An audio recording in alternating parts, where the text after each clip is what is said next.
Operation లేకుండా మోకాళ్ళు మరియు నడుము నొప్పులకు అత్యాధునిక చికిత్స డాక్టర్ భావన హర్వాని గారి ఆధ్వర్యంలో ఆర్ఎఫ్ఏ మరియు ప్లాస్మా పద్ధతిలో చిన్న ఇంజెక్షన్ తో పరిష్కారం. Hospitals road number 12 Banjara hills. ఉత్తరప్రదేశ్లో గాలి దుమారం బీభత్సం సృష్టించింది. గాలి వానల తాకిడికి పలు జిల్లాల్లో 75 మంది మృతి చెందగా వందలాది మంది తీవ్రంగా గాయపడ్డారు. మృతుల సంఖ్య ఇంకా పెరిగే అవకాశాలు కనిపిస్తున్నాయి. ప్రకృతి ప్రకోపానికి భదోహి, బుడౌన్, ఫతేపూర్, సోన్భద్ర జిల్లాలు చిగురుటాకులా వణికిపోయాయి. భారీ వర్షాలు, బలమైన తుఫాన్తో జనజీవనం పూర్తిగా స్తంభించిపోయింది. తుఫాను ఉధృతికి పెద్ద ఎత్తున ఆస్తి నష్టం సంభవించింది.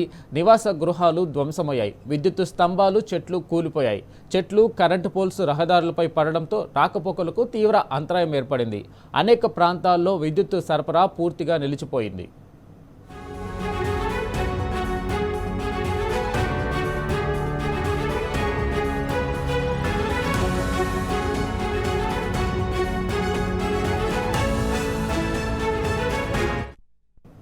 ప్రమాద తీవ్రతను గుర్తించిన యోగి ప్రభుత్వం తక్షణమే రంగంలోకి దిగింది.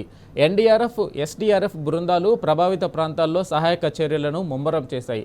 శిథిలాల కింద చిక్కుకున్న వారిని వెలికి తీసే ప్రయత్నాలు కొనసాగుతున్నాయి. గాయపడిన వారిని వెంటనే స్థానిక ఆసుపత్రులకు తరలిస్తున్నారు. బాధితులకు మెరుగైన వైద్యం అందించాలని ఆదేశించారు సీఎం. విద్యుత్తు, కమ్యూనికేషన్ వ్యవస్థ పునరుద్ధరణ పనులను యుద్ధ ప్రాతిపదికన చేపట్టాలన్నారు. ఇదిలా ఉంటే రాబోయే 24 గంటల్లో మరిన్ని చోట్ల వర్షాలు కురిసే అవకాశం ఉందని వాతావరణ శాఖ హెచ్చరించింది. ప్రజలు అప్రమత్తంగా ఉండాలని సూచించింది.